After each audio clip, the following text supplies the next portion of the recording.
Wabarakatuh.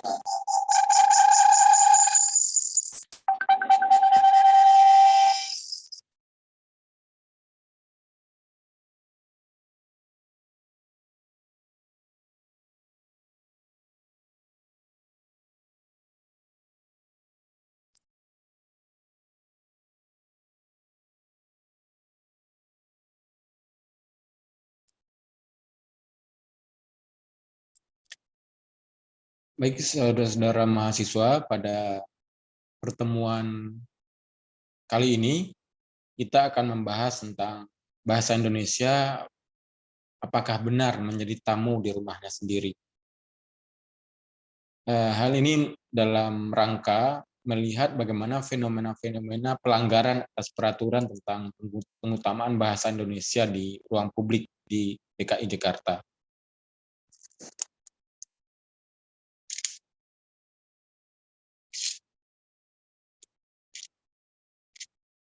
Nah, pembahasan ini kita mulai dari pendahuluan di mana makalah yang sebenarnya sudah saya presentasikan dalam Kongres Bahasa Indonesia beberapa tahun lalu ini dilatar belakangi oleh maraknya pelanggaran terhadap peraturan tentang pengutamaan bahasa Indonesia di ruang publik.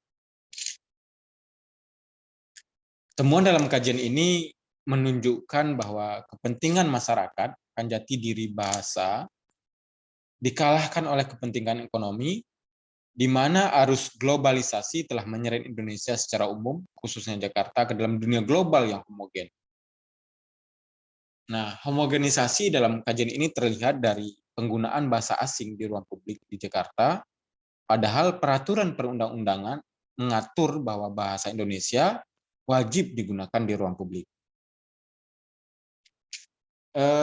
Makalah ini tidak menunjukkan bahwa kita sebagai bangsa Indonesia anti terhadap bahasa asing.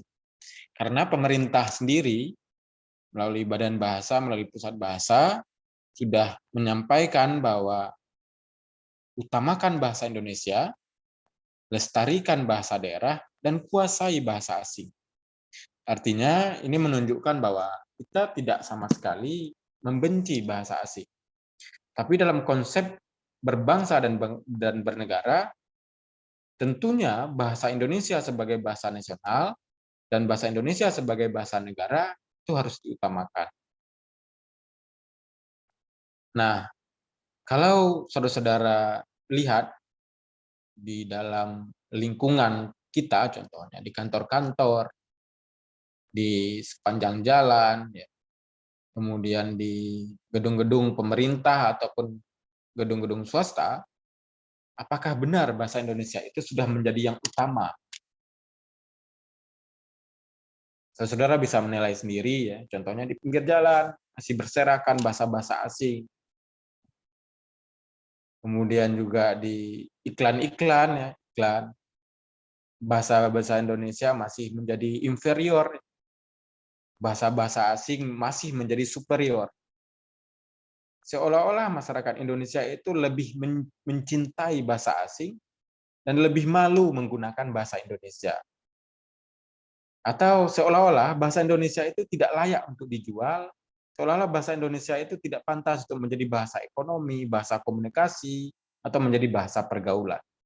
Kenapa? Karena banyak orang, masyarakat Indonesia sendiri, berkomunikasi dengan bahasa asing untuk dengan teman-temannya, dengan orang Indonesia sendiri. Bahasa asing lebih banyak dipakai untuk nama-nama gedung, nama-nama jalan, nama-nama bangunan. Mungkin ya karena orang menganggap bahasa Indonesia tidak bagus, tidak baik, tidak menjual, dan seterusnya. Iklan juga, iklan-iklan kesehatan, rumah sakit, bahkan iklan-iklan pendidikan juga lebih mengutamakan bahasa asing dibandingkan bahasa Indonesia sendiri. Padahal kita sedang berada di Indonesia yang memiliki bahasa nasional, bahasa negara, yaitu bahasa Indonesia. Nah, saudara, sekarang kita lihat bagaimana aturannya dalam perundang-undangan. Kalau kita lihat dalam pasal 36 dan pasal 38, Undang-Undang Nomor 24 Tahun 2009, ini sudah jelas diatur tentang penggunaan bahasa Indonesia. Nah, saudara, regulasi bahasa yang contohnya kita ambil salah satu contoh pada pasal 36 ayat 1 menyatakan bahwa bahasa Indonesia wajib digunakan dalam nama geografi di Indonesia. Nah, tempat dan seterusnya itu wajib menggunakan bahasa Indonesia. Realitasnya seperti apa? Seperti yang kita lihat, seperti yang saudara saksikan. Ya, masih banyak penggunaan nama geografi di Indonesia menggunakan bahasa asing. Yang kedua, contohnya ya, pada pada ayat 2 pasal 36 tersebut, nama geografi sebagaimana dimaksud pada ayat 1 hanya memiliki satu nama yang resmi. Ya, nama resmi yaitu menggunakan bahasa Indonesia. Pada ayat 3 dijelaskan bahwa bahasa Indonesia wajib digunakan untuk nama bangunan atau nama gedung, nama jalan, nama apartemen atau nama pemukiman penduduk, nama perkantoran, kompleks perdagangan, ya, kemudian nama lembaga usaha, nama lembaga pendidikan, nama organisasi yang didirikan atau dimiliki oleh warga Indonesia atau Badan Hukum Indonesia wajib menggunakan bahasa Indonesia. Tapi prakteknya seperti apa? Saudara bisa menilai sendiri. Ya, masih banyak nama-nama bangunan menggunakan bahasa asing. Nama gedung di Indonesia, di Jakarta khususnya menggunakan bahasa asing. Nama apartemen apalagi, nama pemukiman apalagi, nama pusat-pusat perkantoran, nama komplek perdagangan masih banyak menggunakan bahasa Indonesia. Masih banyak menggunakan bahasa asing. Padahal regulasinya mewajibkan menggunakan bahasa Indonesia. Pada pasal 36 juga, ayat 4 contohnya, penamaan sebagaimana dimaksud ini pengecualian. Itu boleh menggunakan bahasa asing apabila memiliki nilai sejarah. Contohnya gedung-gedung tua peninggalan Belanda, boleh menggunakan bahasa Belanda. Atau berkaitan dengan budaya. Budaya-budaya yang diadopsi, budaya asing, kemudian masih memiliki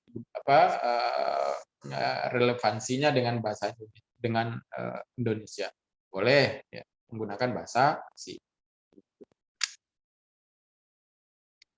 Pada pasal 38 ayat 1 dijelaskan bahwa bahasa Indonesia wajib digunakan dalam rambu umum, penunjuk jalan, fasilitas umum, spanduk, dan alat informasi yang merupakan pelayanan umum. Penegasan di pasal 38 ini terhadap bagaimana penggunaan bahasa Indonesia di ruang publik itu sendiri. Ternyata yang kita lihat, yang kita saksikan, itu masih banyak menggunakan bahasa asing.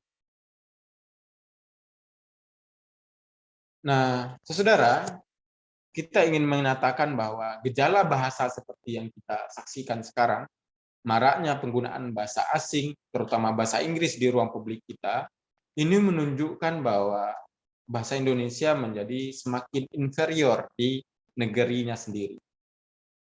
Masyarakat, bahkan lembaga-lembaga pemerintah sekalipun, tidak merasa bersalah ketika menggunakan bahasa asing untuk hal-hal yang menyangkut kepentingan publik. Silahkan saudara cek sendiri di website, gedung-gedung pemerintahan, di web pemerintahan, itu banyak menggunakan bahasa-bahasa asing untuk tujuan-tujuan publikasi kepentingan publik. Dari fenomena yang kita saksikan itu, maka muncul pertanyaan-pertanyaan. Apakah penggunaan bahasa asing di ruang publik Indonesia menunjukkan kekalahan bahasa Indonesia itu sendiri? Artinya, bahasa Indonesia tidak berdaya menghadapi gempuran bahasa asing.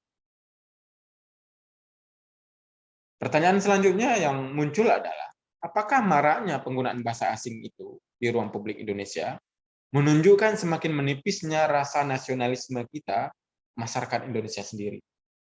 Kita seolah-olah merasa tidak membutuhkan bahasa Indonesia lagi setelah fungsi bahasa Indonesia itu bekerja mempersatukan kita dulu pada zaman-zaman kemerdekaan, awal kemerdekaan. Mungkinkah bahasa Indonesia tidak dibutuhkan lagi sebagai alat komunikasi di Indonesia? Karena masyarakat Indonesia lebih memilih lebih mencintai bahasa asing karena mereka menganggap bahasa asing itu lebih bermanfaat untuk pekerjaan, untuk mencari pekerjaan, untuk gaya hidup, dan seterusnya. Nah, fenomena ini sekali lagi bisa saudara saksikan di lingkungan sendiri, ya. Saya yakin saudara bisa melihat bagaimana ya terpinggirkannya bahasa Indonesia ini di negerinya sendiri. Nah, saudara, dari paparan ini bisa kita simpulkan bahwa pelanggaran peraturan tentang pengutamaan bahasa Indonesia di ruang publik di Jakarta khususnya, karena Jakarta yang menjadi objek penelitian ini, tidak terjadi begitu saja. Bahasa Indonesia menjadi inferior karena dianggap tidak memiliki nilai jual yang baik dan tidak memiliki citra yang baik untuk merek sebuah lembaga, contoh. Selanjutnya, fenomena pelanggaran peraturan kebahasaan dalam komunikasi, baik itu dilakukan oleh anak muda atau masyarakat umum, memiliki hubungan yang erat dengan menipisnya rasa nasionalisme di era global. Kita lebih bangga menggunakan bahasa asing dibandingkan bahasa Indonesia sendiri. Penggunaan bahasa asing di ruang publik Jakarta merupakan salah satu indikasi bahwa menipisnya rasa nasionalisme bangsa Indonesia. Nah, selanjutnya, banyaknya penggunaan bahasa asing untuk hal-hal yang bersentuhan dengan teknologi informasi karena lambatnya ahli bahasa atau pejabat berwenang menemukan padanan bahasa asing dalam bahasa Indonesia. Perkembangan teknologi mau tidak mau harus kita akui banyak menghadirkan bahasa-bahasa baru dalam ranah kehidupan kita. Tapi kita sebagai sebuah bangsa lambat menghasilkan padanan katanya. Sehingga bahasa-bahasa teknologi itu menyatu dalam bahasa-bahasa masyarakat kita.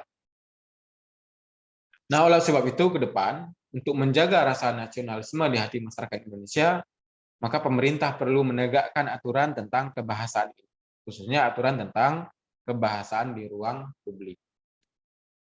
Kemudian untuk menjaga agar rasa nasionalisme tidak terkikis di tengah-tengah bangsa Indonesia, penggunaan bahasa asing di ruang publik di Jakarta khususnya, di Indonesia pada umumnya perlu dipertimbangkan lagi.